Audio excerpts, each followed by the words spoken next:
Sebastian Vibe-Petersen, welcome to the Map It Forward podcast and the Love and Other Delusions podcast. Thanks for being here, Sebastian. Thanks for inviting me.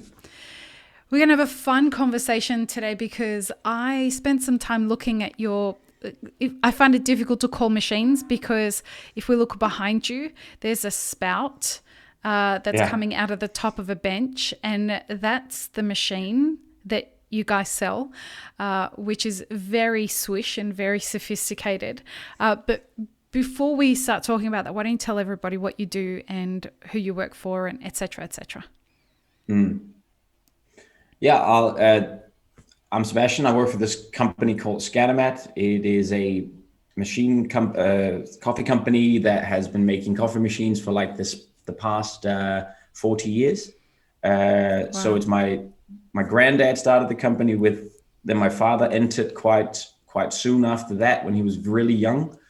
He wasn't very good in school, so he basically dropped out and started helping my granddad. That's awesome. And they started importing these different like vending style machines, so vending of all types, right? So that was food and snacks and drinks and cold drinks, hot drinks at some point, even cigarette machines, like where you can pick up a pack of cigarettes. Yeah. And then around, my dad was an inventive character. He is an inventive character. And then he wanted to, get his hands into the development side. So he started pushing the suppliers on making the machines different than they were. And then I don't think they did what he wanted. And then he had this idea about automation, right? So fully automatic cappuccinos and stuff like that, which wasn't a thing back then. You couldn't get that. Was he a coffee enthusiast? Yeah, sure. Very much so. And cool. And he understood what the market at the time wanted. Manual machines back then wasn't very sophisticated. They were relatively difficult to operate, right? They still are to some degree, but even more so back then, right? And then, so he came up with this fully automatic cappuccino machine. The world's first, back then was the first that was in existence, and it was all based off of instant coffee, actually, so soluble. What? Yeah. It was all soluble. Wow. Yeah, and that was in the 70s. So we're way before specialty coffee, right? We're way before everything we're in now, and back then, I guess all espressos that you ever had at the time were 7-gram espressos out of a single the single Italian filter, style, right? Yeah, Italian style, probably not very tasty, and probably didn't know much about milk foaming either, right? A cappuccino had like foam this thick, right? So that bubble bath, we used to call it. Bubble bath, yeah, that makes sense. So that's just to kind of give you an idea of what time this was, right? And so this machine had a severe impact on the quality of coffee that you could get in a office or a cafe, or especially because the knowledge about making coffee on manuals were not profound at the time. So we had a lot of success with that, and soluble can taste really, really good. I mean, it's not necessarily that bad, right? I mean, it can be better than a really poorly made filter style coffee that sits in the pot, for instance. That's kind of the right. Okay. So fast forward to exactly. And that's just a horrible taste. So I guess anything that's made fresh from soluble in the right quantities with, that was good, right? And then and it was simple. So the machine was simple, everybody could use it, and that was the thing. So it just repeated the process over and over and had a good result. And then, fast forward to maybe the mid zeros, where things shifted a lot, right? So we had the third wave coffee, wave was already rolling at the time, right? It was slowly rolling in Denmark for sure, and also other places. And we could see the demand for soluble coffee was dropping. Our market was shifting. People wanted beans. People wanted slowly to know a bit more about coffee than just it's the black stuff. So we came up with our own fully automatic bean to cup machine, which is kind of the space we're in, right? Bean Yeah. to cup, fully autos, yeah. Yeah. Or super automatics, or they have, a lot of different names. There's so like many that. different names for it now. Yeah, super auto, whatever. Yeah. And then instead of we started doing a regular tabletop version, like everybody else, and then my dad was like, no, this is like, we need to come up with something different because we're a little Danish company. We shouldn't make just another tabletop. Right. Why do we even have to look at these relatively ugly looking Clunky pieces of equipment? Yeah. Because that, let's just be honest, the super autos are not, I don't care They're big. how much light they put on, they don't look very good. I mean, they really don't. Well, And, that was why when I saw your machines, I'm like, wait, what the fuck? Like, where is it? Yeah. And it's slick and it is appealing, and I haven't tasted the coffees yet. I'm very excited about the opportunity to do something like that, but it just looks slick. It looks like it's something that really does go against the norm of what we expect from super automatic machines. It does. Yeah. And that's impressed. fun, right? It's fun making stuff that goes against norms, right? I mean, but you have to kind of punch that barrier. So we released this in like 2010 on a Danish trade show, and people were looking at it like, what the hell is this? And where's the normal equipment? What kind of a trade show was it? It was just like a food trade show in Denmark. Okay. It wasn't very big, but we made kind of a fuss about it because we really thought that we had a good product on our hands. Yeah, awesome. The fact that the machine worked like, well, crap at the time was didn't matter. But it was there, right? We had the spout, and it still looks the same. I mean, like you see behind me, and it's, so we showed it, right? And we got interesting reviews, kind of, and then the next year, so 2011, we took it to a very big trade show in Milan called the Host Exhibition. Mm-hmm. It's like this, I think it's still the world's, or at least it's among the world's biggest food trade shows. So there's everything there. You could go there if you wanted to be a roaster, you would go there to look at roasting machines and equipment and stuff, as well as machines and cutlery. I mean, it's just everything. So it's like hotel and cake and cafe and stuff. And it's a great experience to go there. They're actually hosting the World Barista Championships there this year. If it happens. If it happens. Who knows? Nobody knows. Nobody's planning for anything. I don't know. At this point, I don't know if we're even allowed out of our front doors here in Australia. So there's no chance any of us are going to be allowed to go. But with the Delta variant, who knows what's going to happen and what's not going to happen. Yeah. No, I don't know either. But that's the place, right? And it's this huge, so we had a booth, and we showed, we had this machine, and we put up some big banners, and tried to, and people just went berserk, like really berserk. Awesome. So there was there's a video on our YouTube channel that kind of shows all the reactions, because we started filming people's reactions, like kind of doing short interviews with them, like, what do you think? And we got a lot of great feedback, right? Mostly about how sleek it was and the surprise of the quality that came out of the spout. Because people tend to think it's like a toy, Well, it doesn't really look like it's not what we anticipate.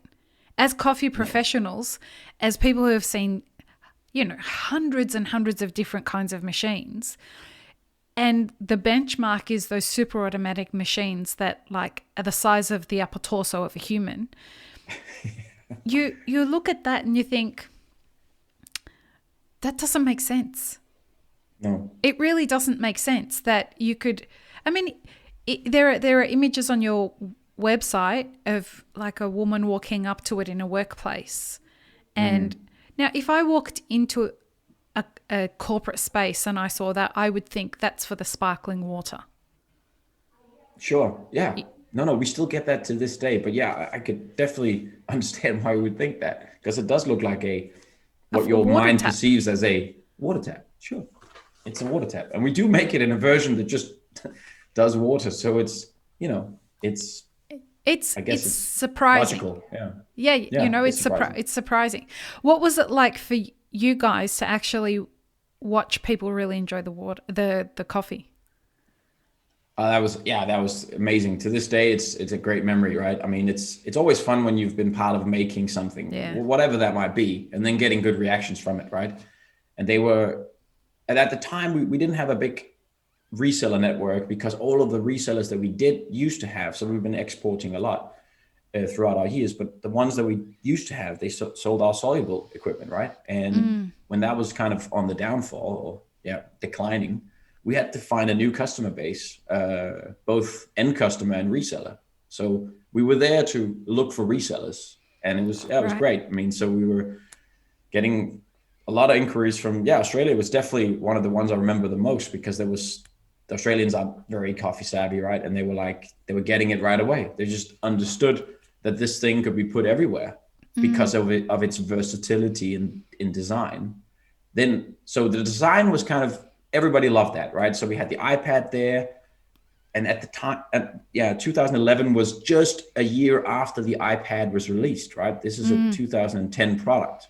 So that was very new, and we were kind of on the forefront there with the app and having fun showing the customization, right? So that was kind of another claim to fame, was to try and say, well, you're in control of your drink. So what do you want? Do you want this type of foam, or do you want this amount of milk, or this type of ratio in your brew, and things like that.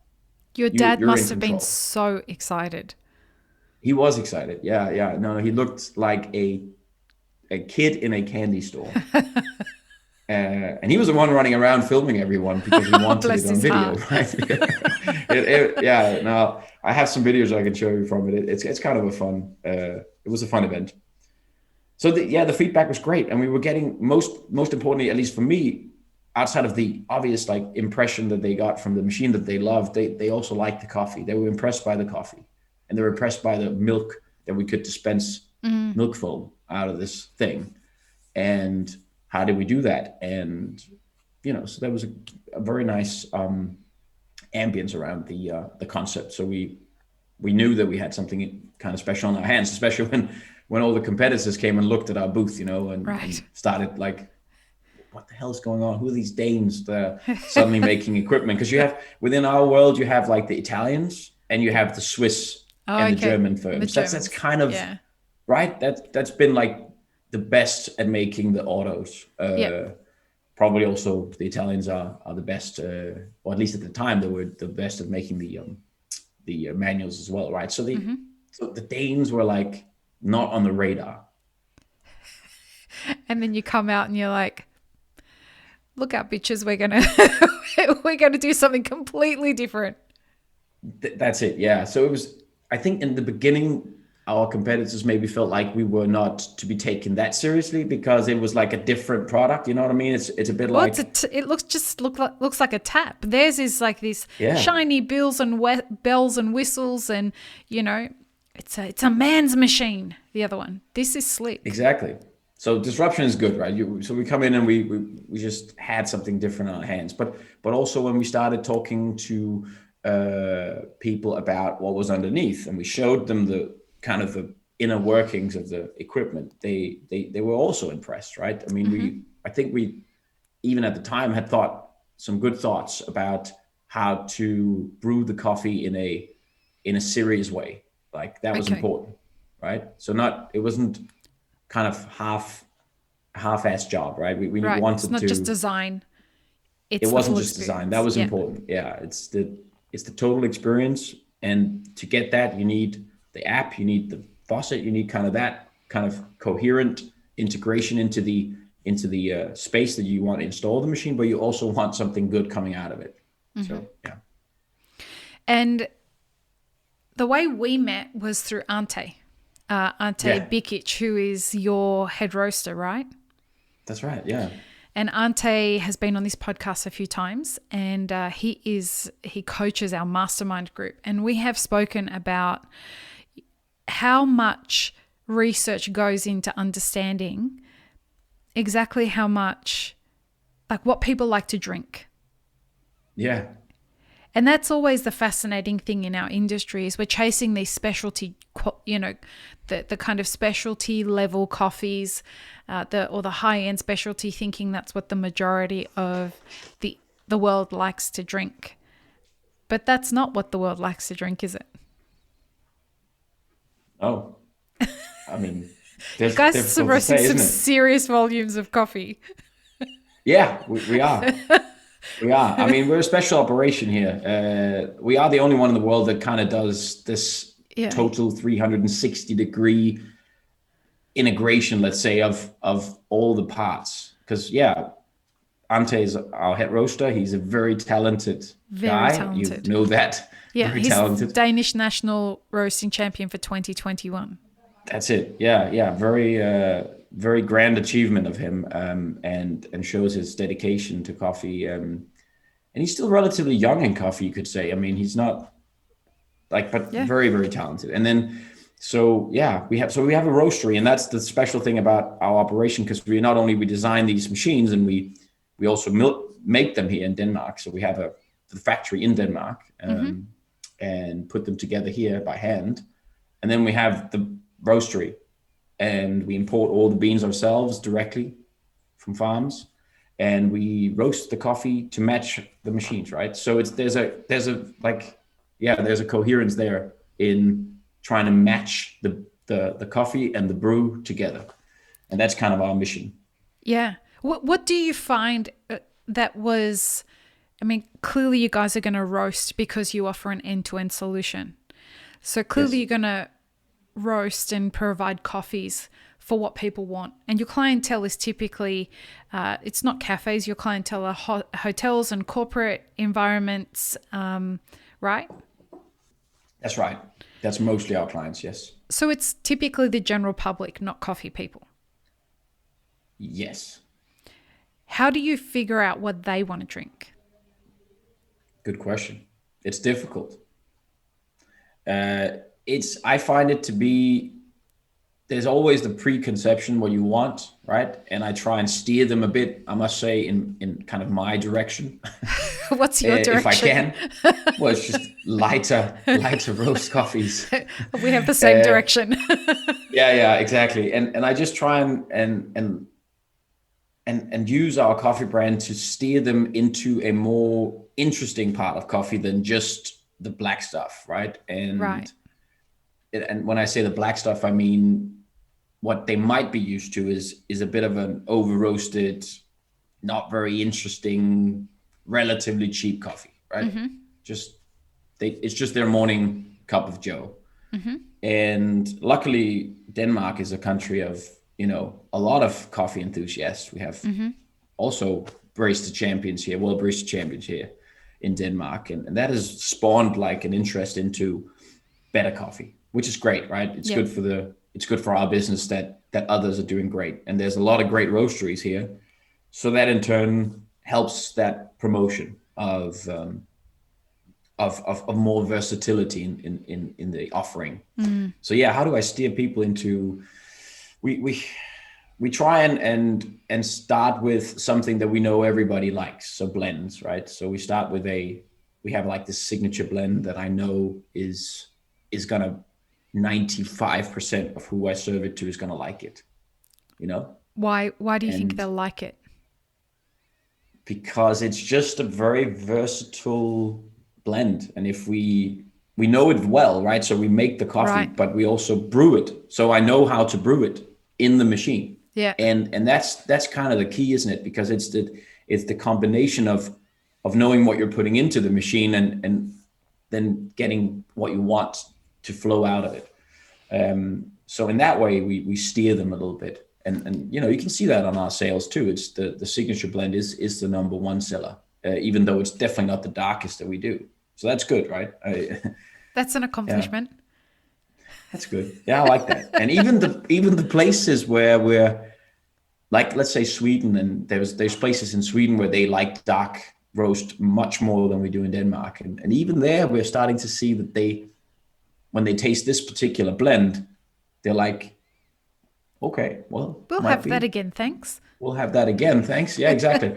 And that's good. So that's kind of also part of the mission, is to try and widen the interest. And we have a relatively okay, I would say, we have a good range of coffees that suit every taste. We created this kind of coffee compass, we call it. So it's like a way to map out our coffees and how they, in a relatively 2D way, how they stand out compared to each other. Oh, okay. How does it work? Yeah. That's just a simple Y and X axis. Okay. You know, fruity to roasty, powerful to mild, let's say. So it works on the roast profile and the acidity? Yeah, kind of. Okay. Just to simplify it a little bit, it was actually Ante's idea, and we came up with it because I was kind of pushing for, we had a different like grid to do it in, and Ante came up with this one, which was better. And it's just important to try and have simple tools to help educate a little bit, without, you don't want to be condescending. You don't want to tell people that what they're doing is wrong. You just want to kind of map out, well, if you're here, you might want to, and this is what you want, you might want to move in this direction, right? You might want to try this. So that's something we can do with having that integration between owning a roastery, running a roastery, and making the machines. Because it does matter a lot. You know that, of course. It does matter how you brew it. It's not only the coffees that determine the taste. Yeah. Right. So that's what we try. It's one of those things where you could go seriously deep down the rabbit hole if you're trying to get a cup of coffee right in a corporate office, or if you're at home, or obviously in the cafe as a barista. But for somebody who maybe it's the general public that are using your machines. So you've got to make it as, I guess, as straightforward as you possibly can for them to achieve the desired outcome. Yes, that's it. Which is why I wanted to have a conversation with you, is because our industry is experiencing a very interesting intersection in our history as an industry right now, because a pandemic happened and governments kind of gave out a whole bunch of money to people who ended up sitting home. Yeah. And hospitality people said, I haven't slept as well as I'm sleeping now for a long time. And my body feels really rested. And my mental health is doing better than ever because I don't have to have arguments with the general public. And I don't think I'm going to go back to working in the hospitality industry. All right. Is that the conversation you're hearing in Australia? Well, all over the world. So this, okay, right. The Map It Forward podcast is kind of the mostly listened to in the English version, is mostly listened to in America, Canada, Australia, and the UK. And what we're hearing from people who listen to this podcast from all of those countries is, I don't think I'm going back. I'm tired. I'm sleeping better than I've ever slept. I've never felt any better. But when I'm at work, I'm always tired. I don't feel appreciated, and I always feel stressed. And if I'm going to do all of this for minimum wage, I could go figure out something else to do for minimum wage that isn't going to be this hard. And so they use that time to get skilled up for something else. And cafes are in quite the pickle now. Right, they're losing business. They can't open. Yeah. So what I continuously get sent on Instagram is yet another cafe who's had to cut their hours per day or cut their days operating per week because they can't find baristas. They can't find the labor. No, it makes sense. It does. I mean, you start to reflect on things when you come into this situation that we're in, right? And you see that across industries. I hadn't heard it like that profound as you express it now, but it doesn't surprise me that they start thinking about these things. And the barista, the traditional barista job is hard, and it is. And so what I think is going to happen is that employers are going to have to find a way to adapt to this new model for a lot of different reasons. There's a lot going on with the coffee value chain right now that is being stress tested, and we can talk about green coffee importing in a minute. But from just the labor perspective and the labor shortage that we're experiencing, cafes really are going to have to start looking at alternative ways of brewing that do lean into automation, just simply so that they can keep their businesses afloat. Yeah. And so I think something like, a couple of the companies that are out there pushing these systems at the moment, I think there's going to be a real opportunity for our industry, as in most industries, where automation is going to be the thing that saves some businesses from going out of business. I don't know if you heard about this. McDonald's in America was closing a lot of their restaurants at 7 p.m. because of a labor shortage. Yeah, I heard that. Yes. When you've got those kinds of big chains, Taco Bell was doing the same thing. A lot of cafes have gone out of business simply because they had to operate too many months in a row at reduced hours. And so they just weren't making the revenue to cover the cost of being in business. We got, this is going to become an increasingly more pressing issue as we move forward, particularly with inflation playing such a big role in what's driving consumer behavior right now. And so if we can't keep up with keeping cafes open, I see one of two things happening. As neighborhood cafes close down, people aren't going to be able to depend on being able to go to their neighborhood cafe because of continuously reducing hours. So they're going to lean towards brewing at home. Or cafes are going to have to automate in order to just stay open. Do you think that presents an opportunity for you guys moving into the future with regards to cafes? Yeah, I think it does. And even before COVID, we were looking into it. We're in the market to sell machines, right? And that's our thing. So we were trying to look for opportunities outside of our core market, which is the office, as you pointed out earlier, and to some degree also hotels and these types of spaces. But cafes haven't been our focus yet. But I think it will be in the future. And I think we have some interesting offerings. And I think there are other offerings out there also interesting. I mean, in general, it is taking away the problems around labor and training, because I hear that from a lot of cafe owners as well, is that even if they are able to get labor, which at the current moment they're struggling with, they're spending a lot of time training them, and then they work there for a relatively short amount of time, and that's very expensive for these cafes, right? And very much so. And some baristas are very good and they're very talented and they care about what they're doing, and others, probably most, are just there because it's a job. Maybe, it's like there's different types of people, and I think that we could help with automating a lot of the tiresome, repetitive tasks with our machine, and which is what automation should be doing, right? Right, but exactly, that's what robots have been doing for years, right? I mean, it's been, car factories looked very different like 80 years ago, right? So when you look at a car factory today, there's still people, and they do a valuable contribution to getting the car ready, but they don't do the spot welding, and they don't insert the heavy windshield or whatever, right? I mean, it's unnecessary. Robots are better at doing that. It's unnecessary, right? It's unnecessary. You can do it cheaper, faster, more accurately with a robot. And it has better stamina than a human. It does. And it's and that doesn't mean that humans are expendable. I sincerely don't think they are. Not at all.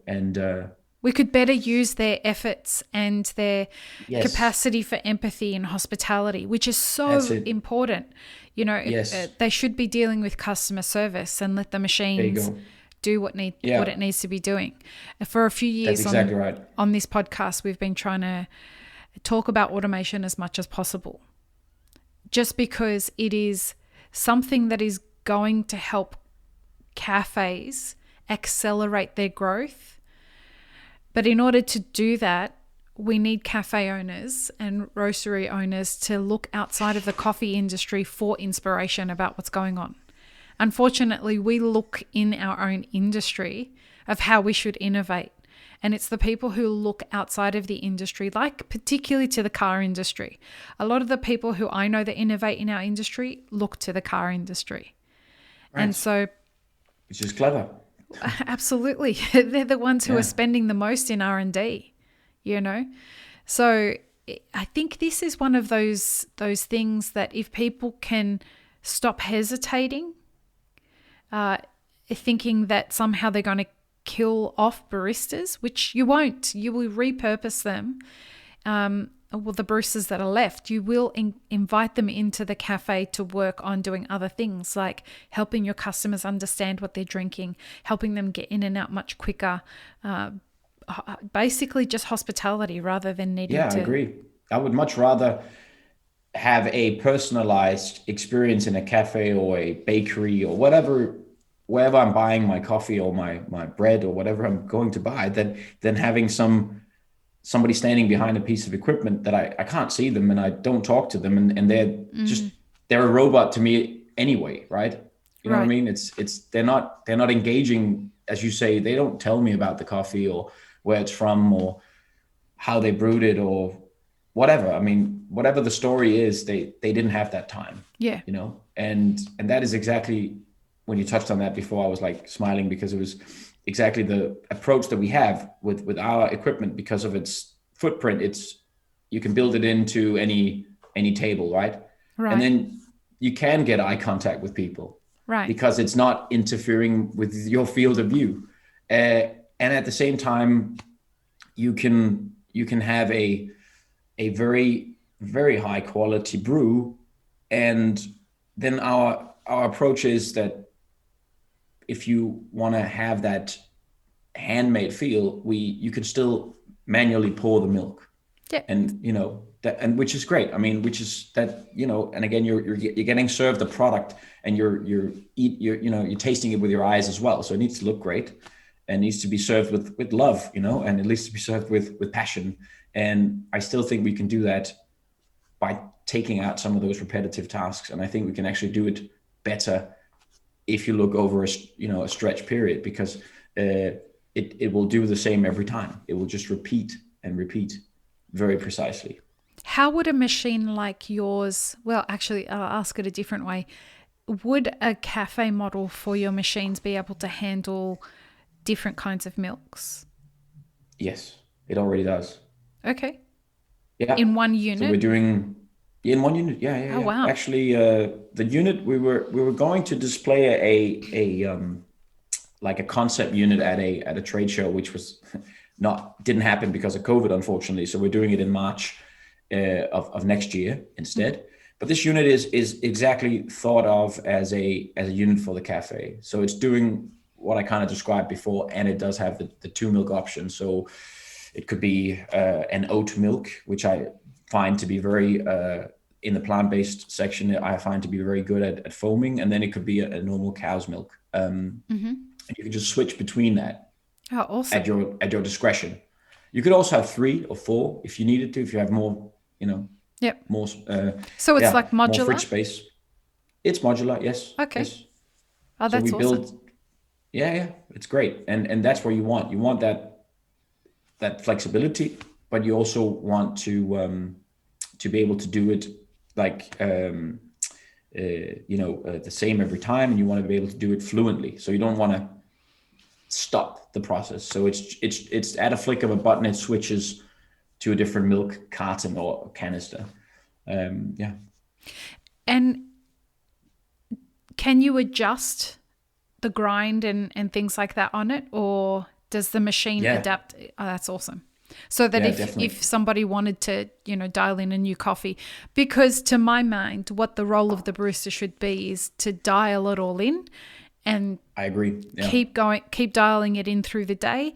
But the equipment should be plug and play from that perspective. Like you just tell them, you either order off an app and let the customer decide how they want it to differ today compared to yesterday.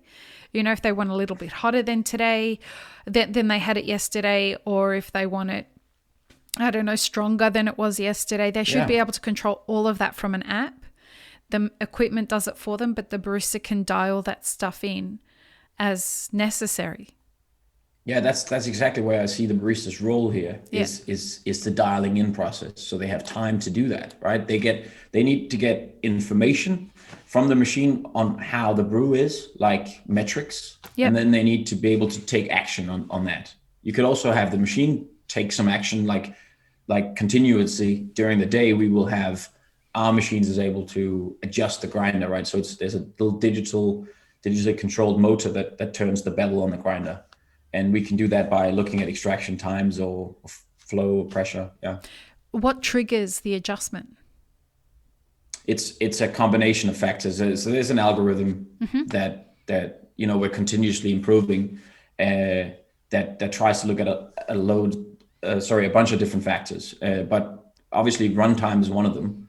And then we're trying to catch the odd one out. So we're trying to not do adjustments based on an outlier. So I think that's the difficult part. It's not, you can always look at the runtime and say, that was long or that was short, but you have to catch the outlier to not make a wrong decision. Right.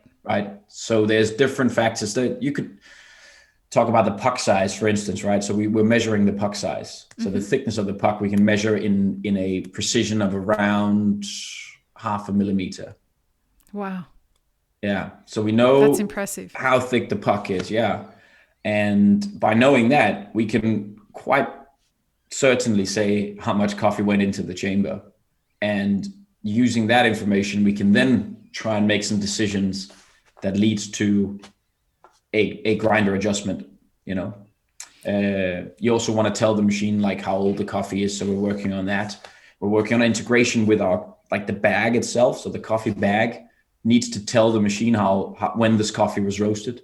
So like through a QR code scan or something like that. That's awesome. Yeah, exactly. Do you think we'll ever get to a point where we can inject artificial intelligence into this kind of brewing? Oh, sure. Yeah, you can inject artificial intelligence into a lot of things. Yeah, I think you definitely can.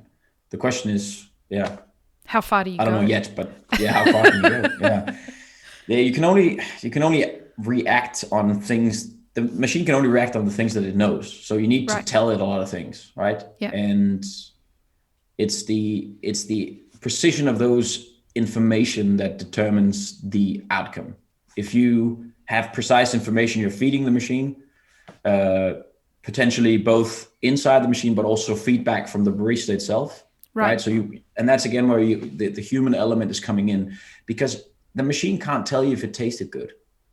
It might think that on all metrics that was a good shot, right? That was perfect. And the barista's like, something was off. You need to give that feedback as well. So we're building that into it too. What I'd like to see into the future is that there's some kind of machine learning that happens that has a feedback loop into the sales plan. So that if the machine can learn that most of the customers here on one day adjusted to a second day. So for example, today, everyone ordered a specific kind of coffee, or everyone had their usual order, but it noticed that the next day, a greater percentage of people than normal decided that they wanted the coffee sweeter tomorrow. So they made an adjustment, and the machine learning would use that to pick up an anomaly. Yeah, that's interesting. And be able to then give a feedback loop into the sales plan and say, hey, so did you know that this is what typically happens around this time of year? This is what happens on this day of the week. But also we're noticing a tendency towards sweeter coffees or more milk-based coffees, things like that get the, you know what I mean? Yeah. Like you could have so much fun. I do. I'm really into AI and machine learning at the moment. Yeah, it's an interesting topic, and the term is getting thrown around a lot and some, I would say, misused all. to some degree, right? So I'm cautious to say, oh yeah, we're going to build AI into our machine, because I People get think that, scared. again, it's being, no, I don't get scared necessarily. I'm just saying that it's getting thrown around a lot, right? You Right. know, that, oh yeah, we're making like machine learning and algorithms and things like that. And yeah, it's, there are people working on true AI out there, Yeah, oh but I think yeah. true AI is much more like profound than a machine creating a better drink because of a few feedback loops. But yeah, Right. But, one day it will come. it will Yeah. happen in that, Yeah, it will happen. our industry is so late to the game on so many things. We really don't create that much innovation, really. If you look like No. the way that we Oh, were good doing point. coffee 20, 30 years ago, we really haven't shifted that far from that en masse.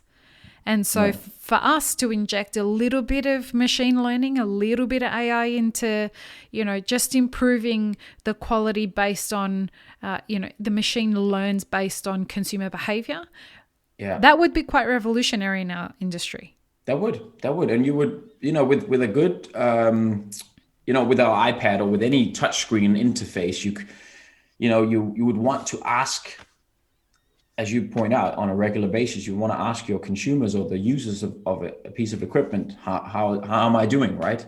Right. You want to use that information. So we've been looking at a few things like that as well, to try and do some, what we call an audition, right? So you want to audition your coffee. You want to Okay. find out I where should it really land. love that. Yeah, yeah. So when you introduce a new coffee, you ask for some feedback from the consumer? We don't do it yet, but that's some of the things that we're thinking about doing, because God, I wish it's baristas interesting would to. do that most of the time. Yeah, yeah, that too. I mean, It should be part of their jobs, but it's not yeah, something that they do most of the time. not a lot. No, it's unfortunate actually. You do get cafes that do it, right? No, To all fairness, you do get yeah, some of them, but unfortunately, yeah, we're moving away from that kind of thing because of the shift away from, it's click and collect a lot now. So there's right, a lot of the human contact is missing. People are ordering off apps without getting asked by their barista. How yeah. was the coffee recently? Has anything changed? Hey, by the way, we've introduced a new coffee. And I think we're going to be seeing a lot of shifting in the introduction of new coffees based on a lot of what's happening with the value chain. So, Agreed. and you guys will be obviously experiencing a lot of that. Well, perhaps not because of the quantities of coffee that you buy. But we may as well talk about it now, the, green coffee and what it's like to have to source coffee for an operation as large as yours. It must be huge. Yeah, yeah. Well, we're not. Yeah, we're big compared to a shop roaster, or most small time roasters. We're relatively big, but we're not huge, right? We're not. Well, hold on. Let's give people some context. They're not Yeah, Nestle, but we're they're not not. Nestle. No. Right. Okay. But nobody's Nestle. You're a significant operation, though. Yeah, we're big. We're big in our space for sure. We're a big specialty roaster, very Yeah. big, Yeah. and Very and big. that's that's the thing we want to keep doing, is we don't want to go into the commodity level coffee. I want to try and promote directly traded specialty coffees. That's our thing. So talk to us about impact coffee, the phrase impact coffee and what it means and how you guys use it. Yeah. Well, it's an interesting phrase. I didn't come up with it. It was actually one of our suppliers. So Okay. we have a Danish Ethiopian supplier. He lives in Denmark. He's from Ethiopia. His name is Daniel, and he has a roastery that's actually now called Impact Roasters. Oh, Okay, awesome. so but we were his first customer, I believe, in Denmark when he started pitching like to different roasteries, and I met him. I think it's 7 years ago now. Time flies, and we've been buying his coffee ever since.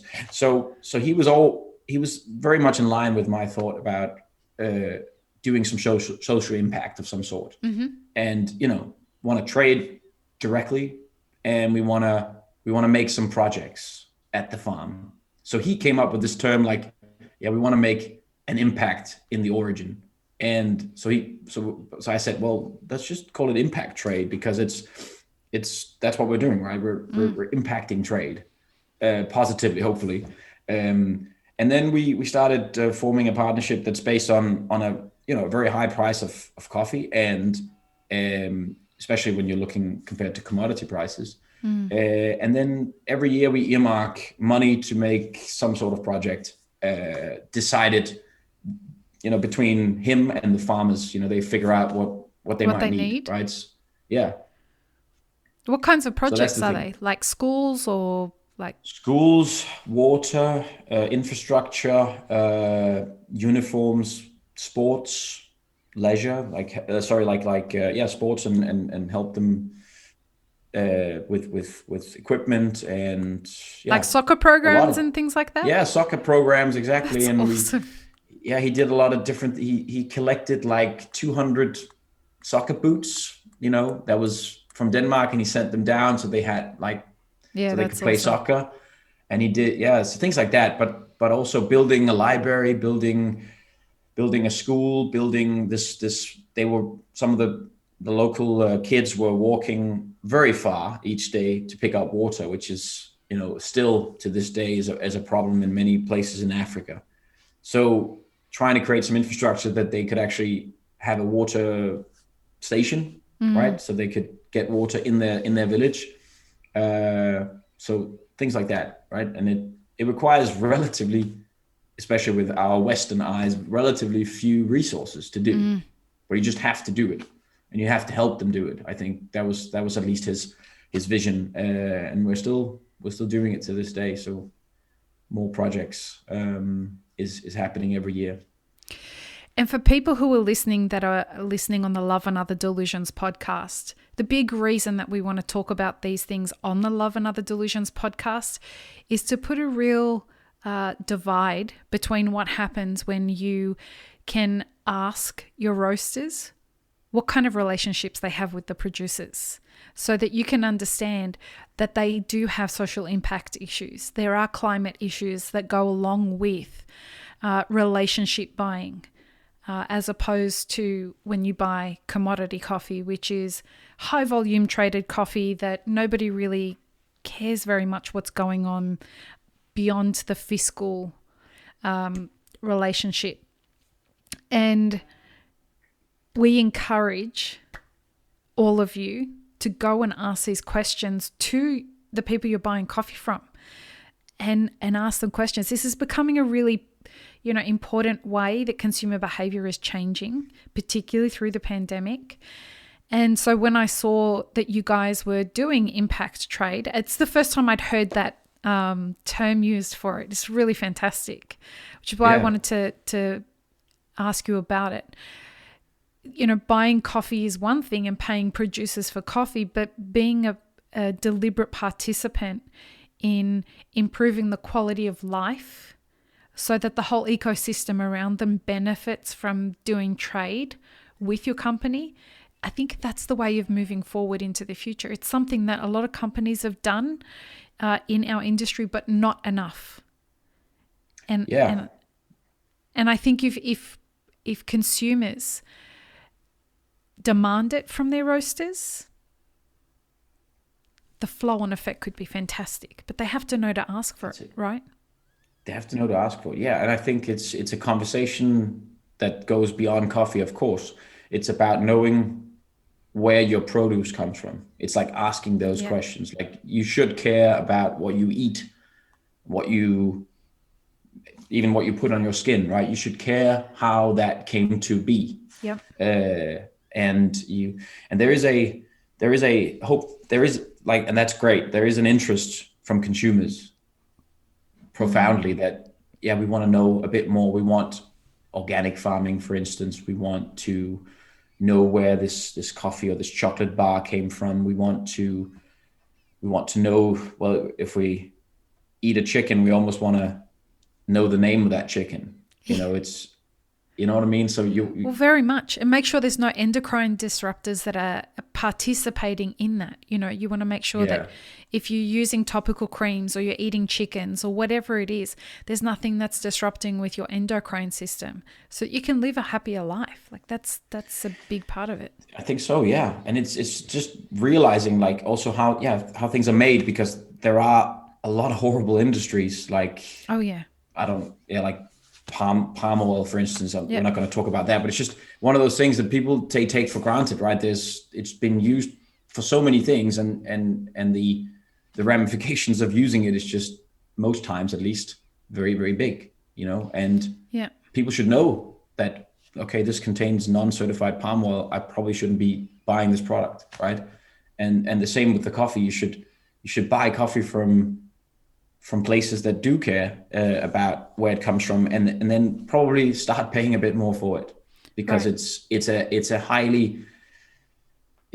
a highly underpaid crop in general. It's a And yeah. complex agricultural product that is Yeah. utterly underappreciated for its Yes, very complexity. complex. Yeah, exactly. The processes that it goes through, the number of steps that it It's takes to shocking, just get isn't it it? to Denmark, it's shocking. And then it needs to be roasted and then brewed, right? So it just has this amazing lifespan, right? I mean, and especially obviously the farming side is where it's underappreciated. I think it's just somewhere near equator, you know. I had a fantastic conversation the Yeah. other day. A friend of mine rings me up and he said, I just paid fucking $8 for a bubble tea. I said, I'm like, Yeah. what's right? He's angry. He's angry. And he's a coffee roaster. Right. And he's like, I Okay. just fucking paid $8 for a bubble tea. I'm like, okay, why are you angry? Why'd you buy it? He says, we can't get people to pay $4 for a latte. And these people are selling us Yeah. $8 for a fucking bubble Well, tea. What's wrong with our industry? no, no, I could see his point. It's like, He was furious. It was right, fantastic. Just out of nowhere, I pick up the phone. He's like, I just paid $8 for a fucking bubble tea. And I'm like, oh, okay. right. What's going he on? just had to Hello? tell somebody, what He the was hell did I just do? furious. Yeah. He was And was it even furious. good then? Was it good? I've never had bubble tea, so I didn't even No, I only ask had it him. once. But No, that's but his all the point rage is, at the moment. Yeah. well, here, do you know? Yeah. So here's the interesting intersection with bubble tea, right? Bubble tea is a fantastic example or case study for what's happening with inflation and the supply chain right now. Because you know the tapioca balls, Yes. it's very difficult to get them in the US right now. Okay. And the reason is because the place where they ship them, most of them from in China, can't get hold of containers. A lot of the manufacturers cannot get hold of containers. Sure. And Yeah. because they can't get hold of containers, all of these bubble tea shops, particularly East Coast of the United States, are having to find alternative products to sell, because or limit the number of bubble teas they sell every day because they can't get the tapioca balls Right. to put in So the the bubble price tea, goes up. which is exactly what's happening in the coffee industry right now. You know, Yeah. containers have gone from, to ship a container from Brazil to America at the moment has gone from $3,500 to $15,000. That's just the freight on the container. Yeah. It's crazy. I mean, you guys must be seeing It's this shit like crazy right now as well. Yeah, if we can get any containers, yeah, that then I would know what the price would be. No, it's very difficult. It is. We're actually expecting shipments from Brazil. Well, I was hoping tomorrow, but you know what I mean. Yeah. It's just not happening in No. time. There's just not enough containers in Sao Paulo or anywhere to to take the demand. And yeah, prices are skyrocketing also from eastbound, you know, and everywhere, and it's crazy. So producers can't get paid, and it's bad. It's bad for everyone. Where does it go?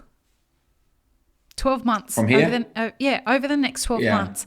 Like, what do you think happens given anyone who's listening to this podcast knows that we've been, either of them, Love and Other Delusions or Map It Forward, knows that we've been talking about the issues that have been happening in Brazil and because of the drought and the frost, the reduction in yield over the next couple of years. Pretty soon they're going to be able to figure out if they're going to have to stump the trees or if they can just trim them back, which is going to determine the long-term ramifications of that. But we've also got things that are happening with regards to shipping shortages and shipping delays, a whole bunch of issues with the Delta variant that is constraining people's movement at origin countries. We've got civil wars breaking out in places like Ethiopia. What do you think is the general direction that things move in over the next 12 to 24 months with regards to the supply of green coffee?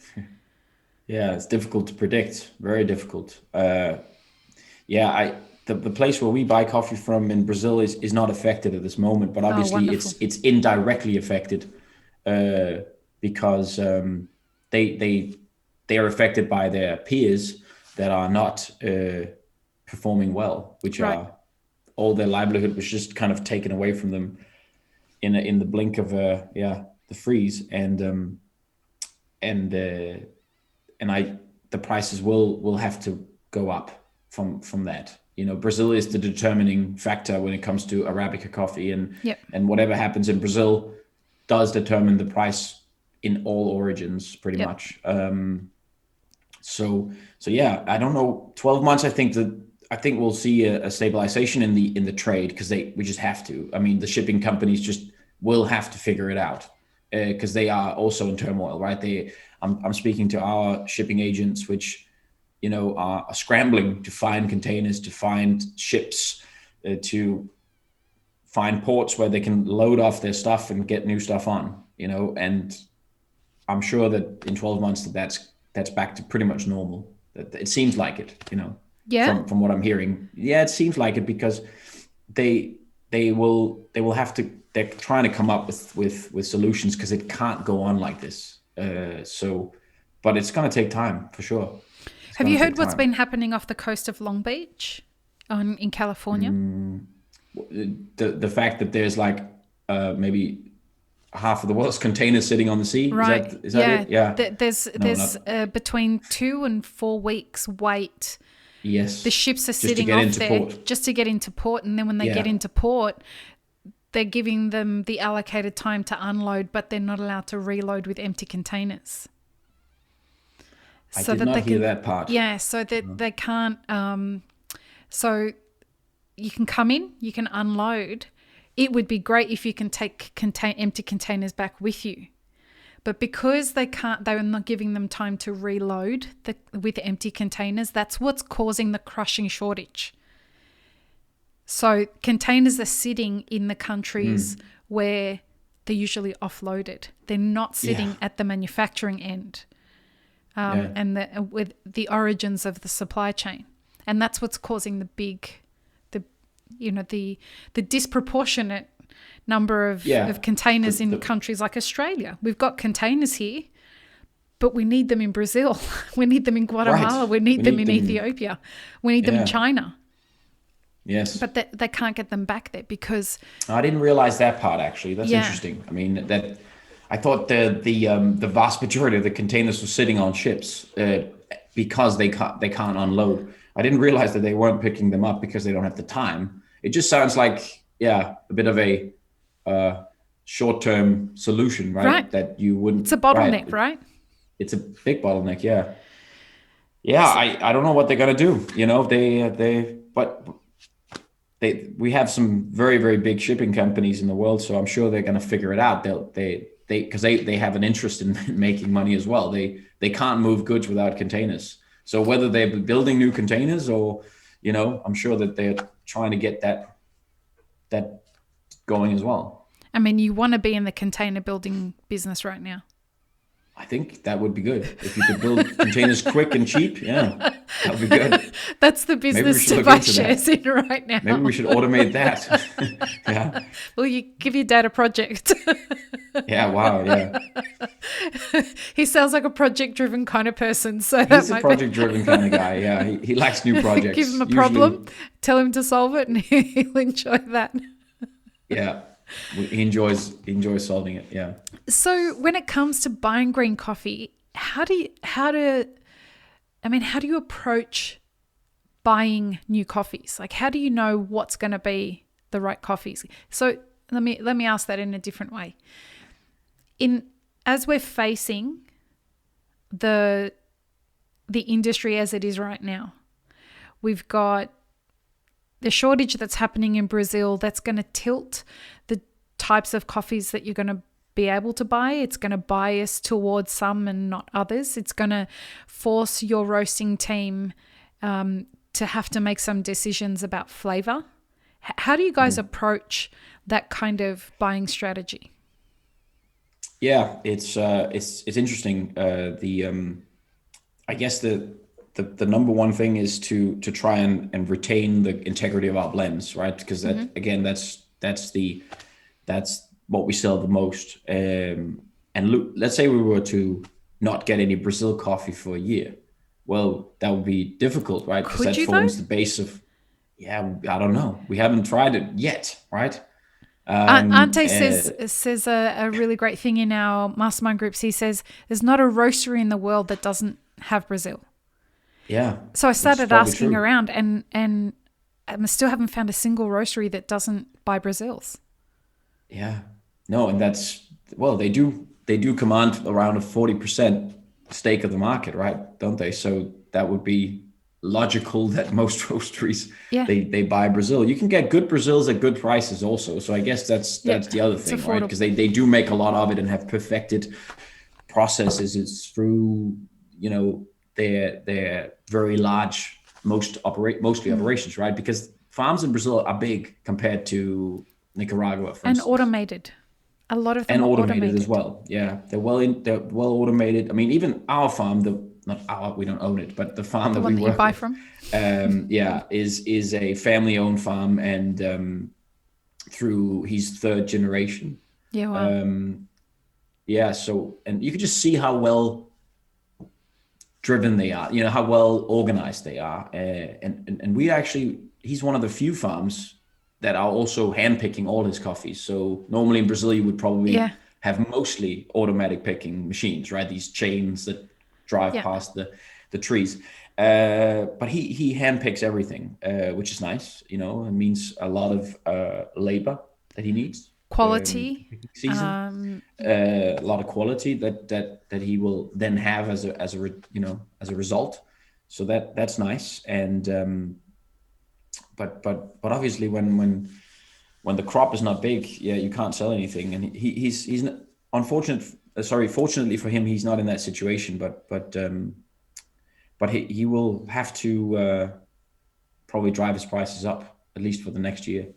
Yeah, well, it's cracked $2 on the C market now, so it's going to be an interesting year ahead, and we don't know what's going to happen with regards to future weather situations. We've got an agronomist who comes on the podcast regularly and talks about what happened in Brazil, and he is in a frantic learning phase right now because they feel that they're going to have to adapt very quickly to a rapid shift because of climate change in production of coffee in Brazil moving forward. They believe that these incidences, so the 3 frost events, they believe that not only are they going to happen next year, but they will happen more regularly and in less of a predictable pattern.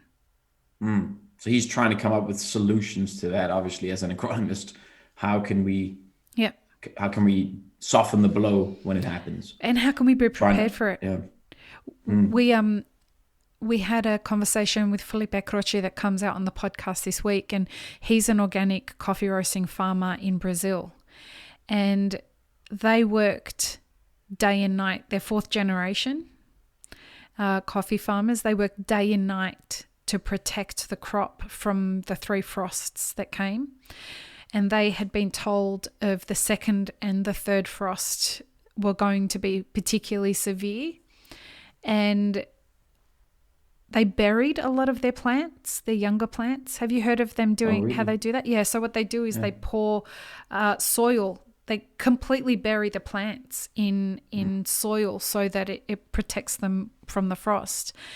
Anyway, they woke up and they noticed all their neighbours' farms had all been burnt from the frost, but theirs had survived. Wow. And so, so it's knowledge like that yes, that should be shared, right? That's exactly. your point, of course. It's that kind of thing. No, there's a lot of there's not a very good knowledge sharing among farmers, especially in the developed, like in the poorer countries, in the smaller farms. We're in dire need of good agronomists for sure to teach these things to the farmers. And it's also about how do you bring them together.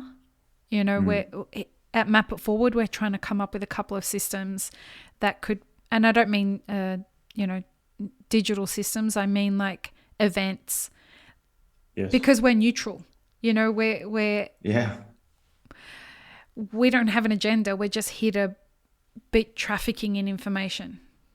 That's what we do, create spaces where people can exchange information and hear stories and all that kind of thing in the coffee industry. So if we can create a space where producers can come together and discuss these issues without feeling like the person who's creating the events have an agenda around it, I think that makes for a more welcoming space where people can just share in a non-threatening kind of way. Good. Usually these things can be exclusive. They exclude too many people, whereas if it's someone who doesn't have an agenda other than, hey, let's try and tackle this together, we could perhaps... We'll see. We're working on a bunch of things that'll happen soon. Okay, interesting. I wanted to ask you about where you believe cafes are going to be in, let's say, 10 years.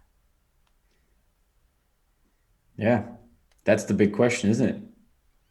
Because you're on the forefront of automation. So I don't want to ask people, it's very boring asking people who are doing things the same way that everybody else does them, where are we going to be in 10 years?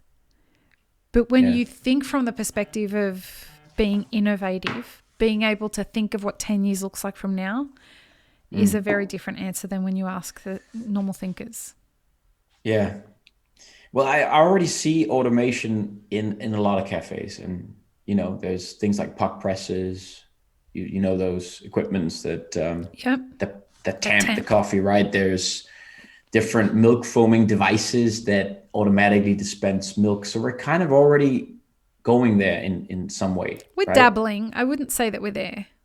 We're not there, but it's, we're automating stuff that we kind of see is both boring, repetitive, and where humans are a bit, uneven, let's say. Uh-huh.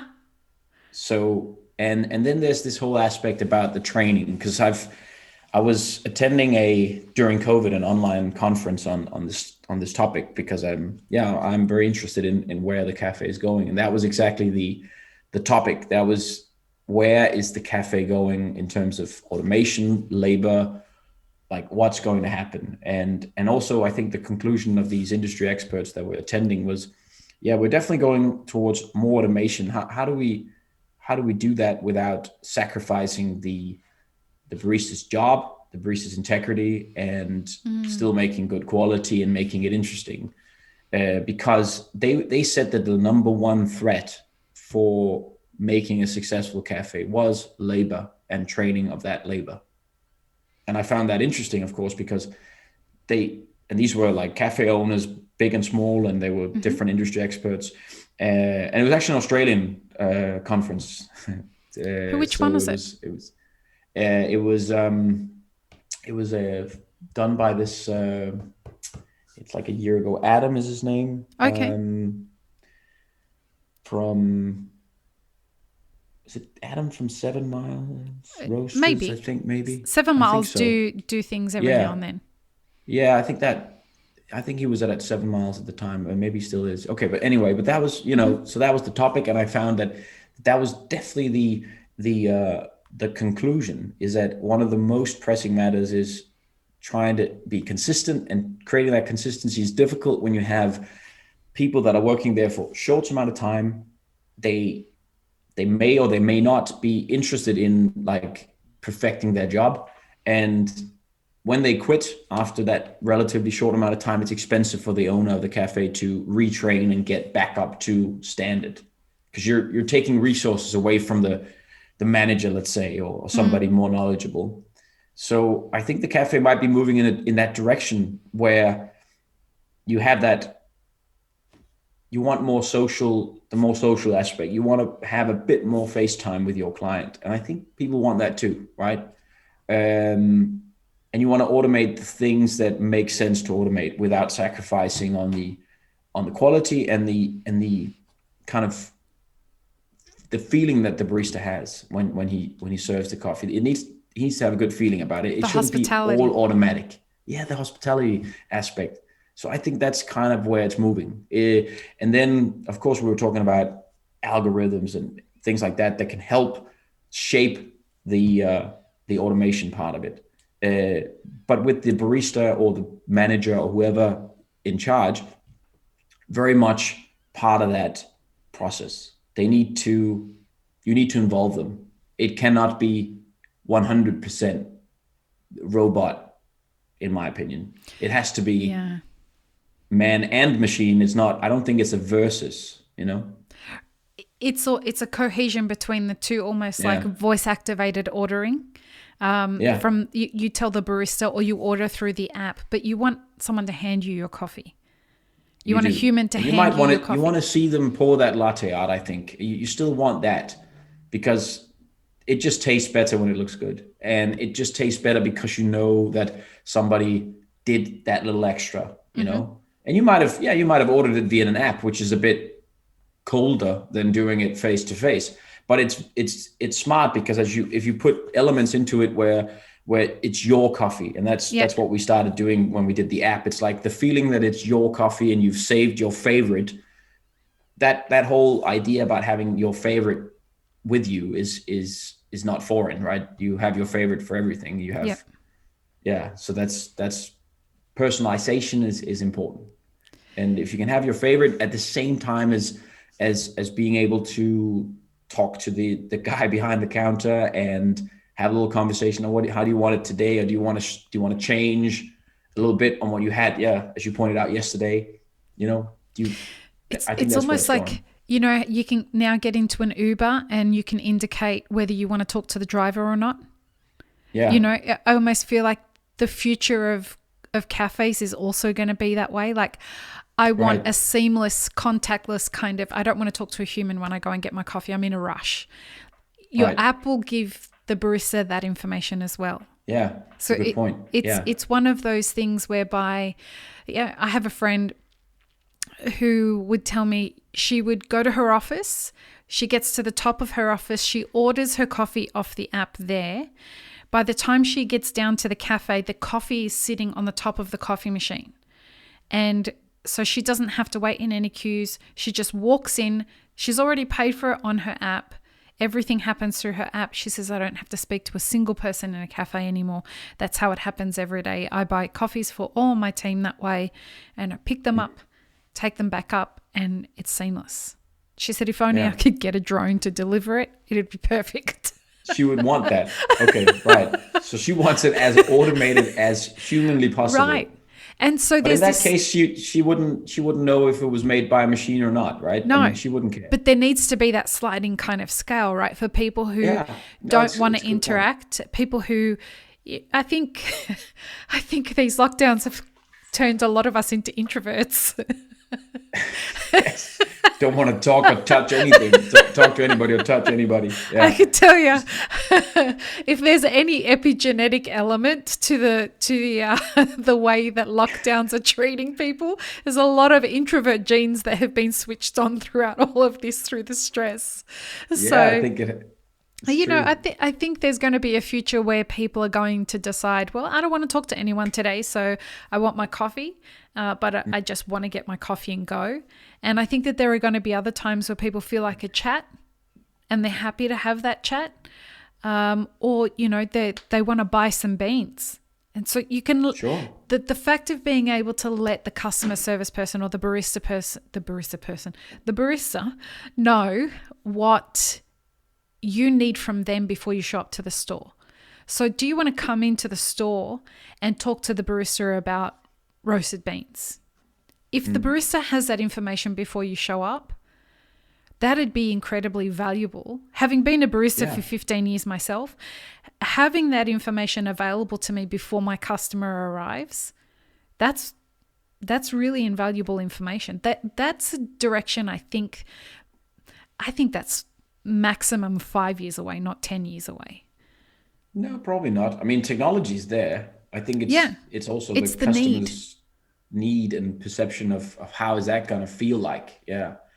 Yeah, it's a good point. I mean, and I guess with that experience of 15 years behind the counter in a cafe, there's also elements where, or there are days where you just wouldn't have had the time to do that. Even if you had that information, I guess you were just kind of slamming lattes over the counter. Oh yeah. Yeah. So, but that doesn't stop the customer from asking the question, right? So No, that's even true. being able to, so that's where I see a relationship between automation from the brewing of the coffee yeah, that gives me the independence to serve the customer in the way that they need me to serve them, rather than serving the machines to create the product that I shouldn't have had to get involved in the first place. yeah, exactly. And yeah, with ever more precision in the way the coffee has been made, and the bespokeness of that favorite that the customer saved, you can hit that mark every time, and then have that time to chat with them as well. That surplus in your service is that, yeah, I have the time to talk to this person or not. I mean, if they decided that they just want want a latte or two and just don't want to talk to you today at all. I never saw it that way, but I can definitely see the Uber example being brought into this. But either way, it still leaves, with automation, it still leaves the barista more time to perfect the coffee, because they have more time available to taste and to be present, and it leaves them hopefully with the abundance of time in being able to talk and present what they're doing with this person on the other side. It's not just a transaction. It's like and they have time to do other things as well. Right. Yeah, because you're seeing these cafes where they are. There's a lot of people behind the counter, and you're wondering in your head, how many sandwiches and coffees did they have to do? What the fuck are they all doing? Yeah, and you have to sell a lot of coffee and a lot of sandwiches to make up for this labor. Yeah. Almost no matter where in the Western world that we're talking, the labor is one of the most profound elements outside of. It's the biggest tax on a company. In the cost structure, right? If it's not the rental of the space, which might be bigger in some areas, it's definitely the labor, right? That's what's killing. They're the two largest burdens on your P&L or your income statement. It's not the beans. It's not the milk. Oh no! I mean, even the milk is more expensive than is more expensive in a latte than the coffee, isn't it? So this is why we need people to understand that. Look, the cost of your coffee doesn't really fluctuate that much depending on the how expensive the coffee is. We buy good quality coffee because we want to pay a good price for it. Yeah. But at the end of the day, the heavy weighting expense on your cup of coffee is rent and wages. Yes. And we're not even really paying baristas a fair wage. I know that you guys pay well in Copenhagen. We pay much better here in Australia than they do in the US, but it's still not enough. No. In the US, it's shocking. And it seems like I don't know a lot about the labor structure in the US, but it seems that there are now in place some much higher minimum wages than just 5 years ago. There has been a big shift. Well, the national minimum wage is still $7.52 in the US. Really, it's that low. That's the national minimum wage. So which places was it that they said it was coming up to like $15? There was a few states where it was 15. California, Washington, New York. Okay. New York. So those kinds of. So here's the tricky thing though. So the state minimum wage can be $15, except if you're in a job where there's tipping. Right. Yeah. So tipping is obviously huge in the US. Well, it's huge, except when it's not. You know, you've got to get the hours. So if you're in the kitchen, do you get included in the tipping pool? Don't you get included in the tipping pool? Because the kitchen staff are on minimum wage as well. Yeah. Well, I wouldn't know, but I would think that you are in the tipping pool usually. Well, this is the big debate, right? Yeah. So it depends on the business owner how they include the kitchen. So typically the kitchen does not get tipped out, as they call it. Okay. So that they may count the whole kitchen as one person in the tipping pool. But when floor staff take care of their sections in restaurants and things like that, the server themselves can earn something around $2 an hour, and the rest of it is tips. So they must, by the end of the shift, have at least earned by hour the state minimum wage. The state minimum. Okay. Whichever way it came from, right? Right. Wage or tips, right? Okay. Well, yeah. It's very complex, and it needs a lot of simplification. Either way, $15 in California is still not a livable wage. Take it from me, I live there. It's no, it's an expensive place. It's very expensive. Very expensive place. Yeah. It's no matter almost where you live. Right. I lived in Los Angeles and I've lived in San Diego. Very expensive. Yeah. And it's one of those things of most of the baristas that I met, the only time they could afford to eat was when they were working because they got food for free. And these are not the kinds of industries that we want to build. We don't want to have a workforce that only eats when they're at work. Right. No, we don't. No wonder these people don't want to come back after a pandemic when the government was paying them almost triple what they were getting before. Yeah, we need to help with our contribution within coffee. We need to try and help create a workplace that's a great place to be, right? Yeah. And where it's also valuable enough for owners and shareholders to run the business, because it needs to be a profitable business to run it in the first place, right? We can't have business that are not making a profit. And if you have too many people there because you need them to manage your operation, then automation could very quickly become central to making it way more profitable and maybe even help increase the wages a bit. I'm not saying that it will, but it could, because you are you can still be very inclusive with the labor. The labor can still be part of it. They're not just humans handing over something that a machine made. They're adding value to the product in the process where it needs to happen. Unfortunately, cafes are running at about 3% net profit. That's the general cafe model. That's what it operates at. So my big thing is that I hope automation can play a role that helps drive us towards 15% net profit. We're not putting anybody out of a job. Sounds good.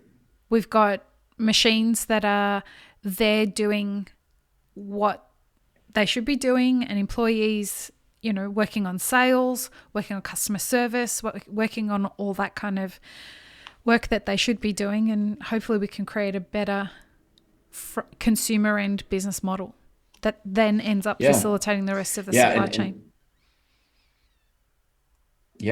No, it must start there.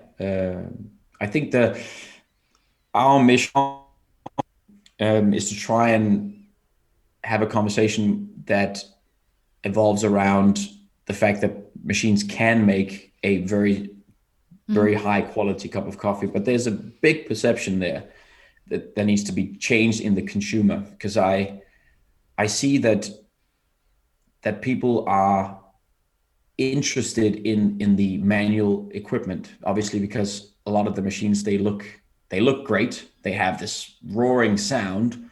You hear milk being steamed, you hear grinders and knock boxes and things like that. So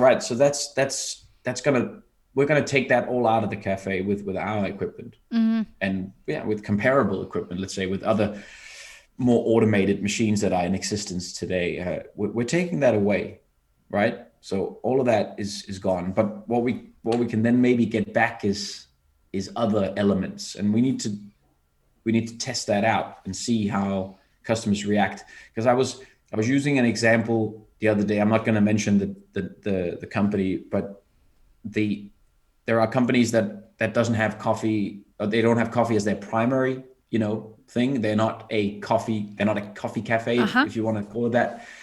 It's maybe their third or fourth most valuable asset. That's the coffee, and that still makes it important, right? So you still want to be able to serve a great cup of coffee, but you want to do it as your lower priority than your primary. Right. And in those cases, and there are a lot of places like that, right? You mentioned a lot McDonald's, of the big chains. A lot of the big chains, and also smaller places that there might be a bakery, it might be 7-Eleven. It's a second 7-Eleven. Yeah, well, that 7-Eleven in Denmark they're all automated, right? So you just walk up to a machine and you take your coffee and you pay for it, or vice versa. Maybe you pay for it before. I don't remember. But in those types of places, automation, especially in 7-Eleven, automation is seen as normal, right? Because that's what you would expect walking into 7-Eleven. Right. But you might not expect it in a high-end bakery chain or the likes. So I think that it takes a little bit of time to convince people that what we're doing or others are doing within automation can generate a higher quality than average. Because we're taking something away, but we're giving hopefully something back with just having eye contact is my go-to example, because you don't have a lot of that. No. When you are just the guy behind the coffee machine all day. Or trying to look over the top of it. Like, it was a big problem. Like cups, can't see anybody, and some of these I'm only people are 5'3", short too, right? so they're standing on tools and things like that just to handle the machine. No, but they're huge pieces of equipment. They're also expensive, right? Yeah. And they're sometimes unnecessarily large in their footprint also. Yeah. Because a lot of cafes are not very big. They're small spaces, rent is high. Why do you want to spend a third or maybe half of your counter space on a piece of equipment that is in your way? Right. I think the point that you're making about convincing consumers, I think we're at a point whereby their curiosity will be piqued enough where they'll try it once. As long as the product delivers, you're onto something golden. Yeah. Because people are ready now to try all the new things. The pandemic has really challenged people to throw away all their old conceptions about pretty much everything to do with life. Yeah. And so people are open for new things. So I think your time is now, my friend. We'll give it a good shot. That's for sure. I hope so. Yeah. Sebastian, thank you so much for your time. This is an enjoyable conversation about a subject I'm pretty passionate about when it comes to automation, and I'm deeply in the AI exploration at the moment. I'm a big I really enjoy researching simulation theory. So I'm deep into the whole AI around that. So talking to people who are working with equipment and software and things like that in the coffee industry is something we don't get the opportunity to do enough of on the podcast, but something that I really love. So thanks a lot for a really great conversation. No, thank you for inviting me. It's been great, and I hope we can do it again sometime in the future where we have even more to tell, because it is moving fast. Yeah, I look forward to that very much. Yeah. Awesome. Yeah, me too. We'll see you again on both the podcasts. Thanks so much for your time. Thank you so much. Peace, love, and peanut butter, everyone. Have an amazing rest of your day.